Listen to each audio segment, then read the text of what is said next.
What's up, everyone? We are back for another LB7 Duramax video, and today I'm going to show you guys all the parts I've been buying over the last month.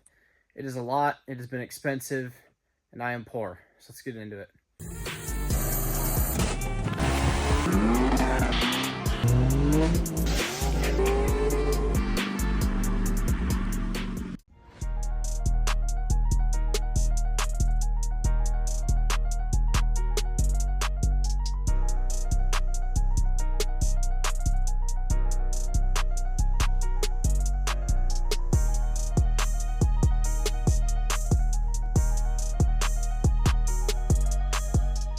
So earlier today, I did just buy the piping kit, a fluid damper harmonic balancer, and a S364.5.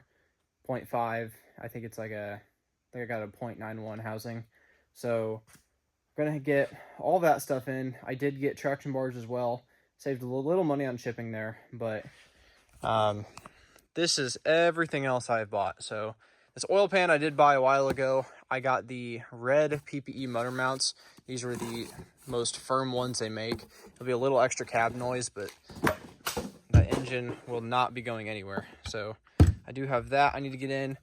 The meat and taters of the expensive stuff is this 10mm Dan's Diesel Performance CP3.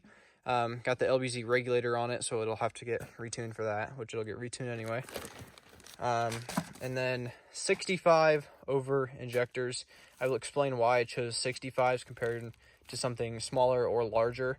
These are going to fit the exact turbo we need, so I will explain that later. I have the high pressure fuel lines.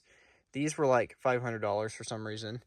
Fleece trans lines, they got all the adapters. I got a new cooler on the way. I did just order a new cooler. Also ordered an oil cooler, so I got that on the way. AirP up pipe bolts. These up pipes are slightly upgraded. I did not go high flow. Again, it's going to be a mid-frame S300 turbo. I don't need the high flow yet, and I really don't want to spend the money on that yet. I can always go back and do that. So I will get all of this stuff done. This is the driver side up pipe, or not up pipe, manifold. So the factory one has a dent right here. This one is just straight.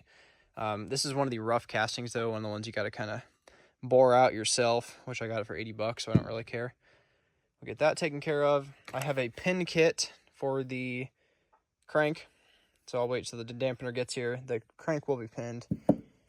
I have the transfer case seal, so I'll explain what I'm doing with that later. The updated injector return bolts, because the stock style, these are Allen head, they're too shallow, and the stock style strip out, so I did get new ones of those. AirP valve cover bolts, I did not need to spend money on those, but I did.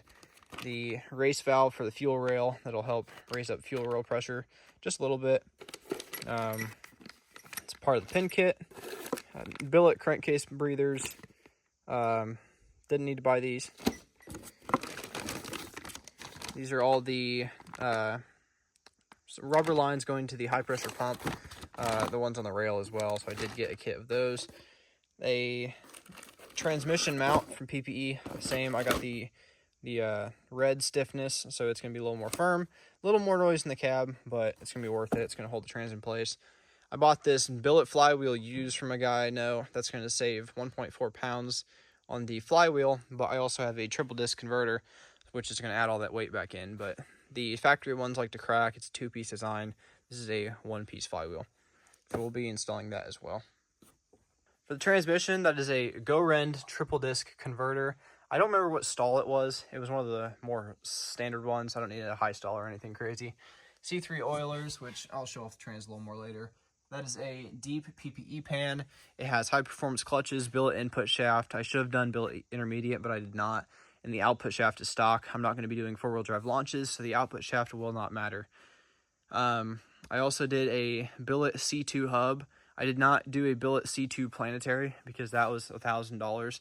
I really don't need to be building this trans that sturdy. This is only going to be like a 600, maybe 650 horsepower truck. It's not going to be anything crazy at all, but that'll get us through that. The trans will last. And then the transfer case has a pump rub, and that's it. I spray painted it black. I don't even care about this. Transfer case will last, and I have a transfer case support as well. Okay, so over here with the injectors and CP3, The reason I chose a 10 mil and 65s is because they're a good match for the turbo I'm doing and the RPM range. This is the flow sheet for the injection pump. You can see it's not like crazy numbers above stock, but I think this one's rated for 750. Stock is rated for 650, which really a stock CP3 could fuel 65 overs, but I just rather give it the extra rail pressure. Have a little peace of mind, don't overwork the CP3. So I'd rather go a little bigger and then do a smaller injector. I know, guys, you can do 100 overs, maybe 150 overs in the CP3, even if it's not recommended. But I went ahead and did go with the 10 mil for the injectors. Here are the flow sheets for this.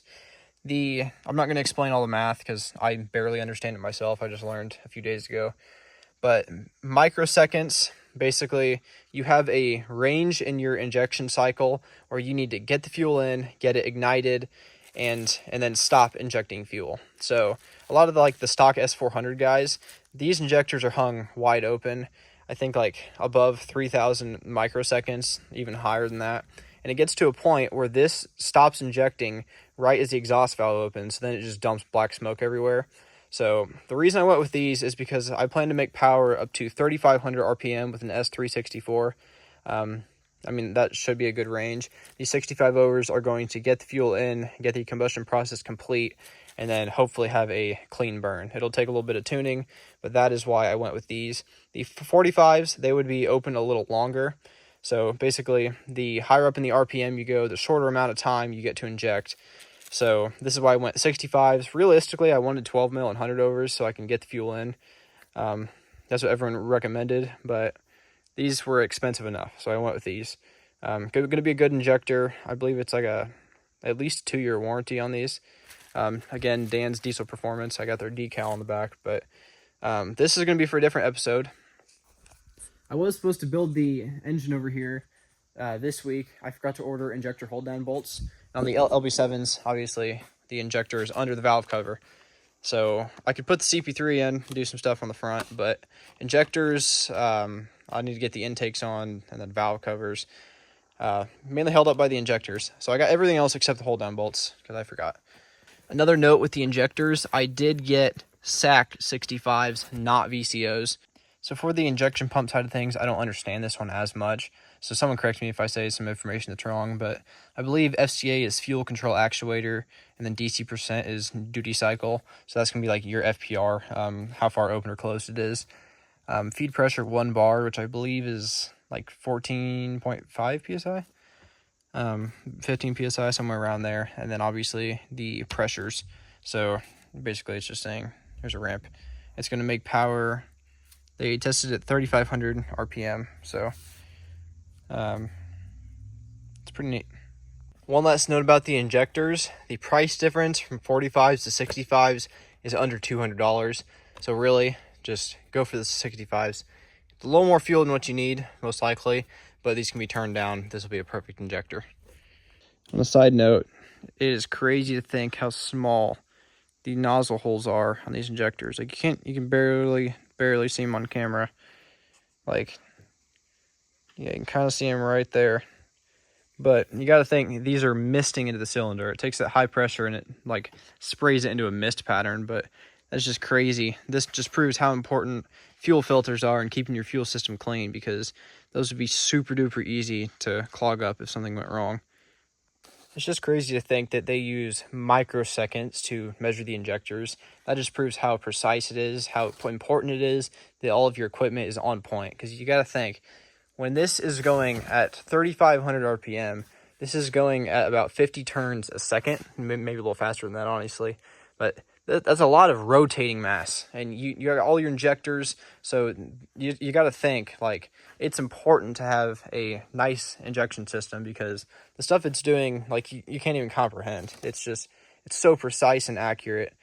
But I feel like this fuel system is going to be very good for us. I always see the guy on Facebook. I've been trying to get in contact with him so I could ask him a couple questions about more of the sciencey stuff behind it. But again, Dan's Diesel Performance, so far, great company. We'll see how the injectors actually perform. This is the current state of the engine. I kind of just did some of the boring stuff. We got the valves set. We got assembly lube everywhere. The engine turns over good. get it away from Shop Chicken. Shop Chicken was sleeping and I interrupted her, but the stock balancer will come off because I'm doing a billet flywheel. So what that's going to affect is the balance of the engine. So back here, the stock design, it's 2-piece. It absorbs vibration pretty well. The stock dampener are the main reasons why the crank snaps. So if I were to leave the stock balancer and put a billet flywheel on the back, then that is going to take out the vibration dampening in the back and put a lot more stress on the front. So I am getting a fluid damper for the front. That is going to help keep the rotating assembly happy.